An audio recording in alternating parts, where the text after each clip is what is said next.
Yo, what's good, YouTube? This is Jay from TNJ, and we are here finally at the spring game. We get to see whose spot's getting taken. Well, to be honest, nobody really has a spot right now. We don't know who anybody is at any starting position, maybe except a couple. I mean, I'd say maybe strong safety with Cedric Granger probably might be a shoe-in, and then also Norman's little brother on the outside, Orlando Norman. So we're starting this game out controlling the black team, and we're going to be controlling the white team as well. So coming out, the first quarterback onto the field, Emilio Garcia, a senior. He's 6'6", he's a big guy, and right away handing off the ball to Felipe Cuzo, who gets a nice 16-yard gainer after the draw play. And on the next play, we're going to give it right back to him,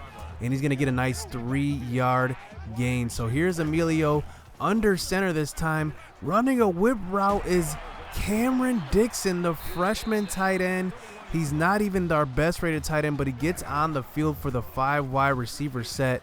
And on the next play, here he is finding Sam Forbes, the sophomore receiver, and he's a guy who I didn't think would actually truly compete this year, but maybe he'll show us some things in the slot as he gets open for another 10-yard reception.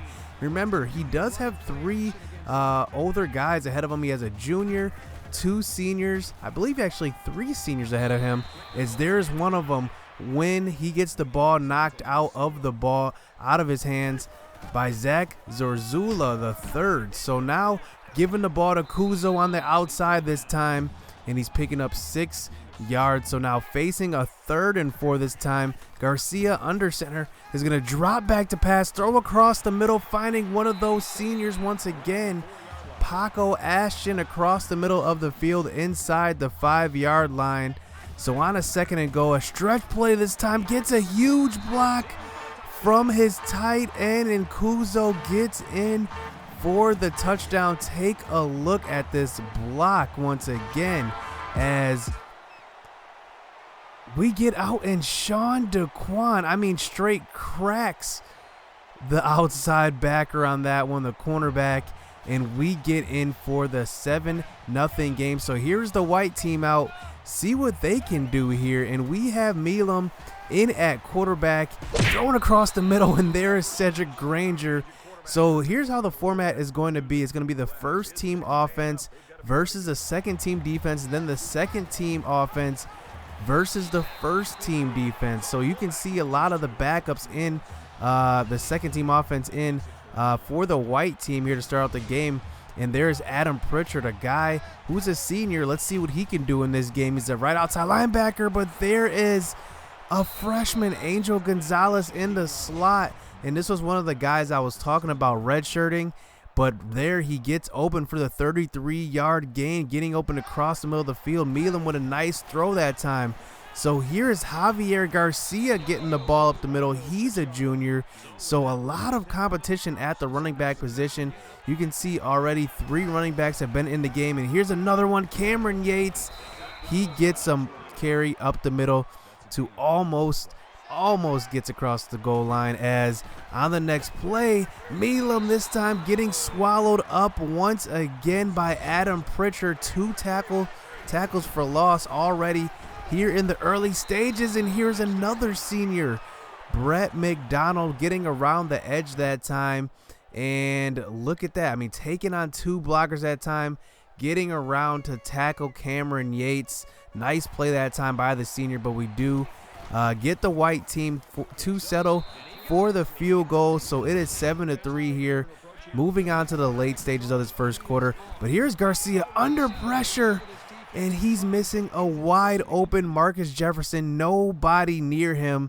And if he wants to win over this starting job, those are passes that he has to make. Absolutely has to make. There's no excuse for missing that pass. So dropping back on a 3rd and 10, this time finding some pressure, and Michael Brock Thompson gets in for the sack, and Williams picks it up. And look at this. Gets around the left tackle that time, and gets in for the sack. So the second team defense is showing that they have some guys that can get in, as well as Cameron Yates finishes it off here and gets in for the touchdown as the white team takes the 10-7 lead as Kuzo gets going. And I really like Kuzo, man. He's a small guy. He's only 5'7", but you can see he can maneuver through these small holes unlike any other running back on our roster. And there is another open missed opportunity for Emilio Garcia. And Garcia's actually, you know, he has good throws at times. His short throw accuracy is all right at times, but you can see he just makes some questionable throws sometimes. I mean, just overthrowing wide open guys, that's just definitely not excusable, especially in a QB competition like this.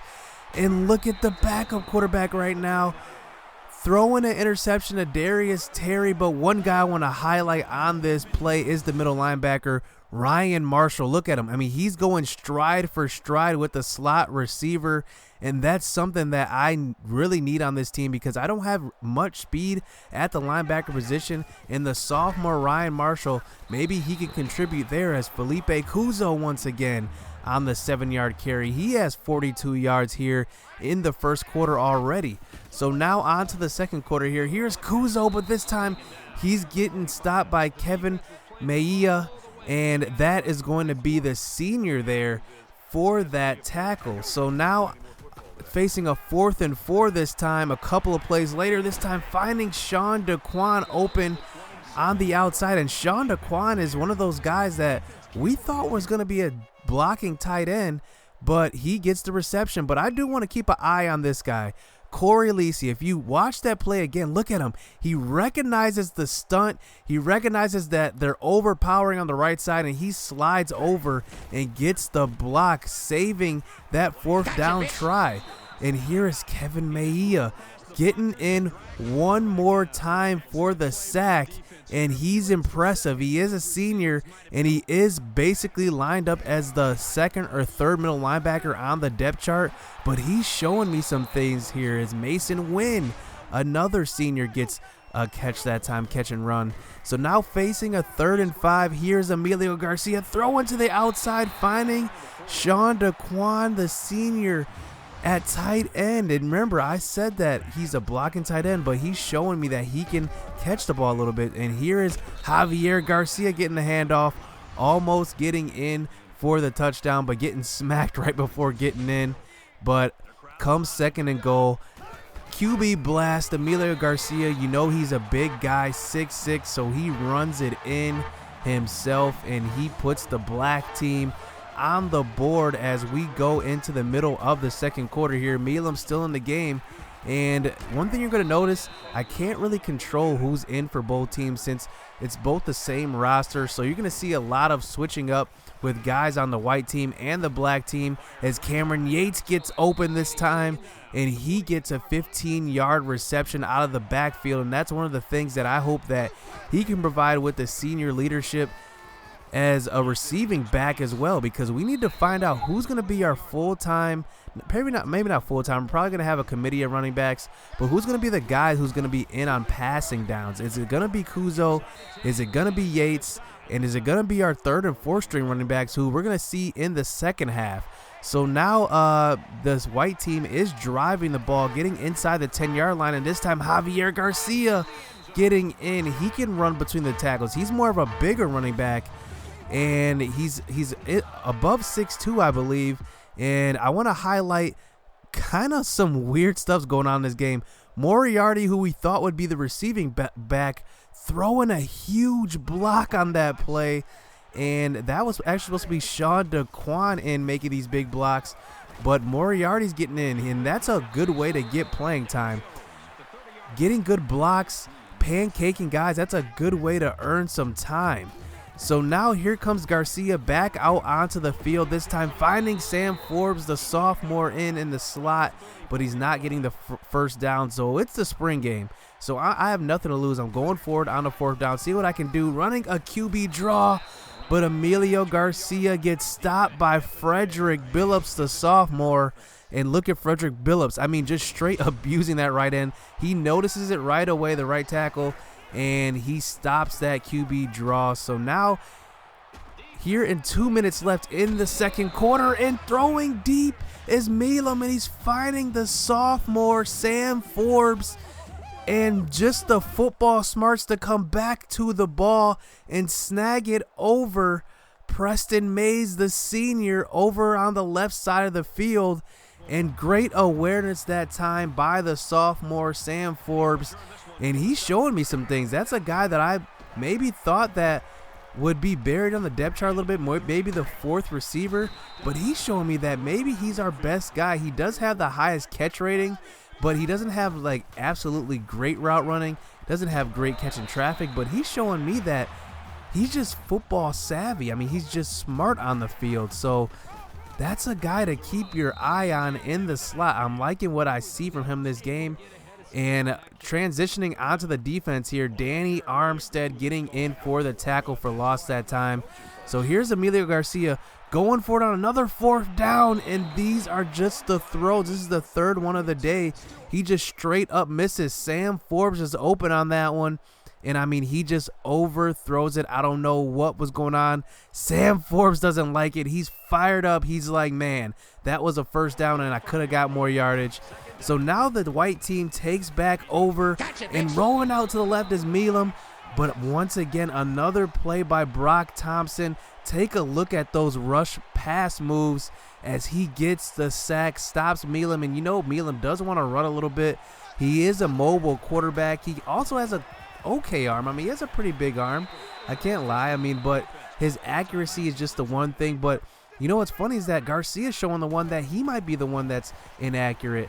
So here's Garcia once again, but this time this one is on the money to Sean DeQuan. And like I said, it's so surprising to see some of these guys doing so well, especially Sean DeQuan, who's supposed to be a blocking tight end, as Emilio Garcia gets away from the pressure, gets a 9-yard gain. So about 10 seconds left in this half, going deep, trying one, but Landon Watkins is there for the deflection that time, and he's actually listed as probably the fourth cornerback on our roster, but he does have some tackling skills, so maybe we might want to use him in the slot, as the senior Donnell Hudson ends this half with a sack. So one more play on a 4th and 10, just trying to throw one deep.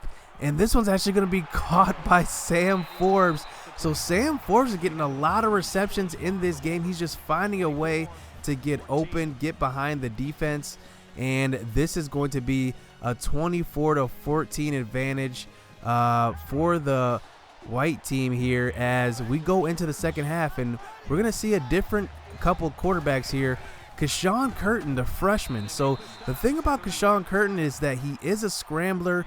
He does need to work on his throwing as well.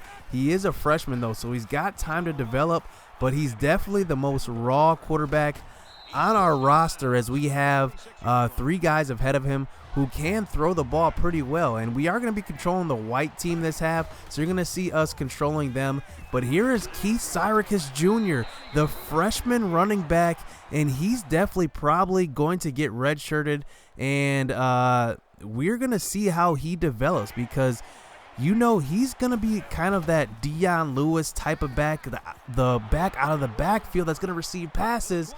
And speaking of receiving passes, Amari Manuel, the guy who's kind of forgotten, to be honest, and he's kind of buried behind the seniors, and now Sam Forbes is showing out, but Amari Manuel gets open. That's a perfectly ran route, a perfectly timed throw, and that might be a connection to look for maybe even in the near future. You never know if Kashawn Curtin can beat these guys out. We'll see the rest of this game. But Cameron Yates gets in for the run that time. So now the white team is on the board once again, but throwing to the outside is Kashawn Curtin, and Dixon just can't hold on to that one. You gotta grab those ones, especially since he's a freshman. He does have time to develop, especially behind DeQuan. I mean, he's gonna need some time to develop, but those hands are gonna need to be there, especially at the tight end position. So now we look at our third best rated quarterback, Wesley David. And Wesley David's a guy who, going into this game, I didn't think he was this good of a runner, but you can see he's already running a couple option plays. That time gets tackled for loss by Hartman, but on a third down, he does try to throw across the field, and that one is going to be incomplete. So here comes Keshawn Curtin back out onto the field, rolling out right, and this is the thing that he's going to use the most, his legs, and he can't really throw that well. Doesn't have great throw accuracy, but his legs are going to take him places on this team. But here he is throwing across the middle, finding Sam Forbes once again. So my initial thoughts about Sam Forbes was that I didn't know where he would be slotted. I thought that he would probably be a guy in the future, but it kind of looks like he can contribute now. He's getting open a lot. He doesn't have the greatest route running, but it just shows that maybe he's just one of those guys that plays better than his ratings. And here's Keshawn Curtin trying to get away from the pressure, but Antavius Lawton, the middle linebacker, the senior, another senior getting in for the sack. So facing a 3rd and 22 here from the shotgun, throwing deep. And there's that man. It didn't take long to hear his name called, Cedric Granger, the freshman, strong safety. He's a big hitter, but he can also play a little bit of center field. As you can see, now we have the freshman running back. Remember, he was a recruit from Marquette, Jimbo Brown, our strongest running back. He is 56 overall, but he's got power. I think that's the one thing that distinguishes him from the other guys, as now Wesley David's getting loose, avoids a tackler, and he gets in to the end zone for the touchdown. And Wesley David, I mean, I didn't know he can run like this. He is quite the scrambler. And one thing I want to highlight on this play is that somebody that's not showing up in the receiving column is Mason Wynn, but on every single run play, he is pinning his guy. And that's a perfect example of that. I mean, his guy just didn't run free at all. And like I said, if you want to earn playing time, show that you can do the little things, as Jalen Joe gets in to the backfield for loss. So now Keshawn Curtin facing a 4th and inches, and I'm going to run that QB draw with him because I know he can run, and look, he almost breaks it free as he already has 35 yards rushing here in this 1 quarter of play that he's been having. So now on to a 2nd and 10 here a couple of plays later, this time throwing to Syracuse Jr. And like I said, this is the role that I thought would be carved out for him in the future. I don't see him really getting in much this year. I don't know if I can redshirt him. I think he's a true freshman, but he's going to get in the future, definitely in the passing game. And speaking of the passing game, Amari Manuel. I need a guy that can do some things after the catch. Sam Forbes seems like he's that route runner, but Amari Manuel, I just like what I'm seeing from him. He's open a lot, and here he is once again getting open in the corner of the end zone for the touchdown. Nice throw by Curtin that time, and he's been displaying some accuracy too. And look at Manuel showing the footwork in the corner of the end zone. And nice catch by him. I like what I'm seeing from him so far, as once again, here is Wesley David back on the field making good throws. This time finding another senior, CJ Goodwin, there up the seam. So here is David once again breaking 1 tackle, avoiding another guy, and avoiding 1 more. Wesley David getting in for the touchdown, the 37-yard run, and I did not see this coming. Wesley David is showing that he's competing. I think right now I have him probably, if I had to grade the quarterbacks up to this point, Wesley David is the best quarterback I've seen. I mean, he's making the throws. He's showing that he can run. He's doing it all. So I want to give one last look, since I know Keshawn Curtin probably isn't going to play this year. He is a freshman. He's got a lot of years of eligibility left. I do want to see what Milam has left in the tank in this game, because I want to see the throws that he can make. I want to see that he can make all of them, and I want to see if I can trust him if he does end up winning this starting job. So I want to see what he can do in the 4th quarter. So here is Wesley David, and still This time running a triple option. Remember, we're not going to run any option, but that's the computer running that play. They're running a lot of this option, and here's Jimbo Brown getting another carry up the middle, and the freshman is just impressing. 50 yards up to this point. And here's the thing about Jimbo Brown is that I think, honestly, right now, he is the most impressive running back. And Kuzo actually was pretty good as well. I liked what he did in the first quarter.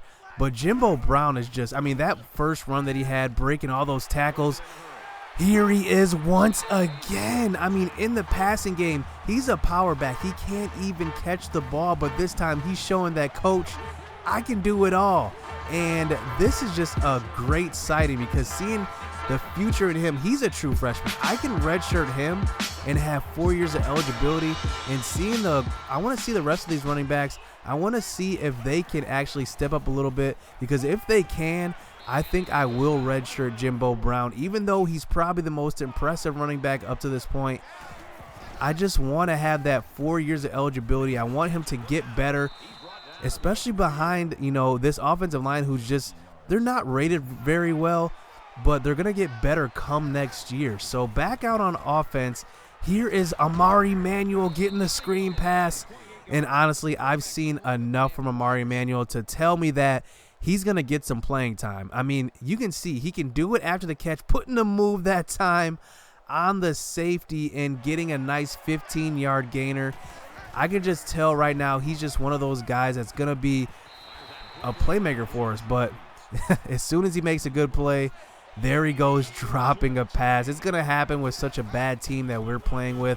But look at that block that time. Cameron Yates gets free, and he gets to the outside and gets in for the touchdown. And Cameron Yates, the senior running back, he gets in. And one thing that I want to point out, look at the blocking on this play. Cameron Yates did all the work with his legs, but look at the blocking. There is our guy Lisi just hemming his guy up, and look at Forbes. I mean, Sam Forbes, if there isn't anybody more impressive than him this game, I don't know what, because Sam Forbes just threw those two blocks like he was a tight end, and you can see he's having a great day receiving and just a great day blocking. I mean, that's just something as a coach you just want to see that all day, every day from your receivers. So now we're on to about a minute and a half left in this game, just trying to see what we got here. And look who's getting loose. Jimbo Brown, the true freshman power back. He's getting loose for a 15-yard gain. And now inside of a minute and 20 seconds, here is Wesley David finding his receiver one more time. This time it's the senior Paco Ashton getting open for the touchdown. And that is going to be 44-41 here in this spring game.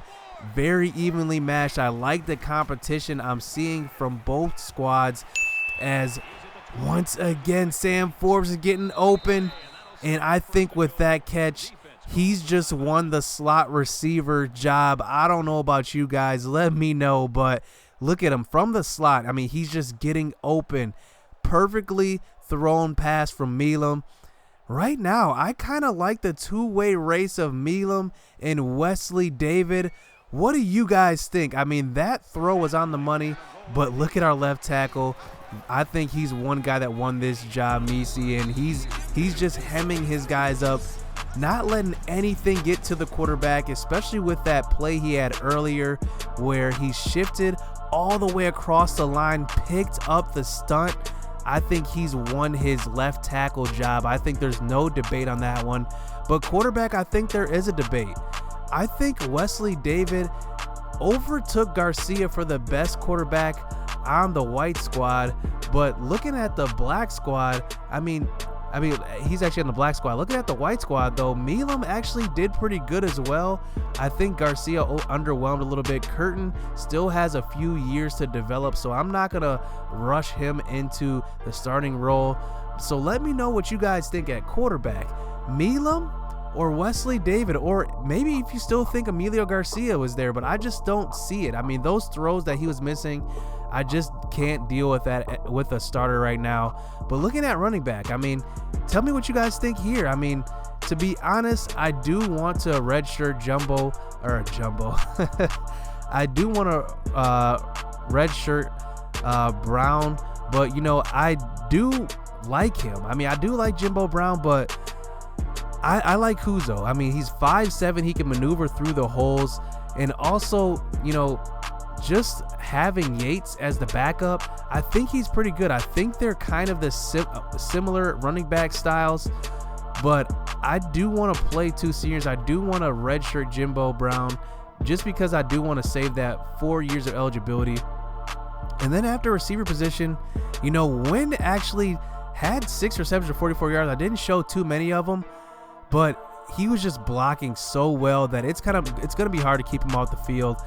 And then the two guys that surprised me at receiver, Amari Manuel, just what he does after the catch and the route running that he has. And then Sam Forbes. I mean, I'm telling you, Sam Forbes, I think, is a lock for the slot receiver. But let me know if you saw any other receivers that were doing pretty well on the field. Let me know if you see some stuff in them. But looking at our blocking here, we had a ton of pancakes. And I don't know if that's a good thing for our offense or a bad thing for our defense, because if we're getting pancaked this much, that might be a little troublesome. So looking at the defense here, Cedric Granger actually led the way for the black squad with 7 tackles. Also, Brock Thompson had a pretty good game. I mean, he had a sack, he had a couple of tackles for a loss, and I like what I saw from him. And then one guy that I didn't talk about much was Jalen Joe. Jalen Joe was disruptive on both teams. He played on both teams. He was disruptive. I liked what I saw from him. And speaking of disruptive, I mean, Orlando Norman didn't have anybody throw to his side, and there was a reason, because he was locking up his receiver pretty much every single play. So, I mean, let me know what you guys thought about this spring game. Who won each position? If you're looking at linebackers, who do you think stood out? To me, it was Ryan in the middle of the field, and Mejia. I mean, Mejia he was just after it all game. 3 tackles for losses, a sack, 8 total tackles, led the whole game with 8 total tackles, and I liked what I saw from him. He's not the best rated, but he just did his thing. One guy also that was pretty disruptive as well, but wasn't on the stat sheet as well, is Billups. I mean, Billups was just big in the middle. Remember, he's a high-rated 73 awareness, I believe. It's actually 75 or 76 awareness. D-tackle. I mean, he was just like clogging up lanes. He was making smart plays. He only had 3 tackles, but he was just disruptive. Remember, he stopped that 4th down conversion from Emilio Garcia. And I just like what I saw from the offense overall. The defense, I still think, needs a little bit of work, especially in the secondary. I think we made some crucial mistakes, but let me know what you guys think of this. Hit subscribe, hit that like button. Who wins these starting jobs? Let me know down in the description below, down in the comments below. So we're going to be hopping into this season really quick, so I'm glad you guys are here for it. You guys are going to help me with this, so stay tuned. Let's get it. Let's get this season underway. Let's go.